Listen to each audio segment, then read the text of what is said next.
संख्या प्रमाणात त्यांनी विभागणी करायचा प्रयत्न केला. काही शहरं आणि काही ठिकाणं. जिथं मुस्लिम बहुल भाग आहे, तो पाकिस्तानला द्यायचा. हिंदू बहुल भाग तो भारताला द्यायचा. हिंदू लोकसंख्या म्हणून. लाहोरमध्ये परिस्थिती अशी होती, की हिंदू लोक, शीख लोक आणि मुस्लिम लोक यांची विभागणी 10 लाख जर लोकसंख्या असेल, तर 1 लाख शीख, 4 लाख हिंदू आणि 5 लाख मुस्लिम दोन्ही सगळे समसमान होते. पण हे अतिशय क्रिटिकल मुद्दा असल्यामुळे त्यांनी लाहोर बिनदिक्कतपणे पाकिस्तानला दिला.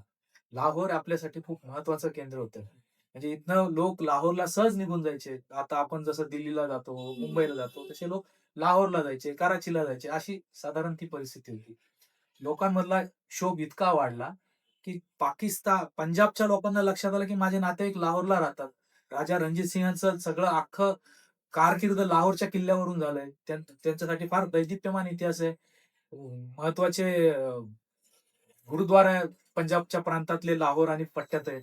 त्यामुळे त्यांना जी अस्वस्थ झाली, पंजाबी लोकांना, हिंदू लोकांना तिथं कत्तली सुरू झाल्या. इकडं त्याच्या रिएक्शन्स पंजाबमध्ये सुरू झाल्या. तसंच बंगालमध्ये सुरू झालं. इकडच्या रिएक्शन बंगालमध्ये सुरू झाल्या आणि ही जी काही विभागणी केली, ती अतिशय भयानक स्वरूपाची विभागणी होती. त्याच्या मुळाशी ही जी काही सगळी परिस्थिती तयार करून ठेवली होती. त्यामुळं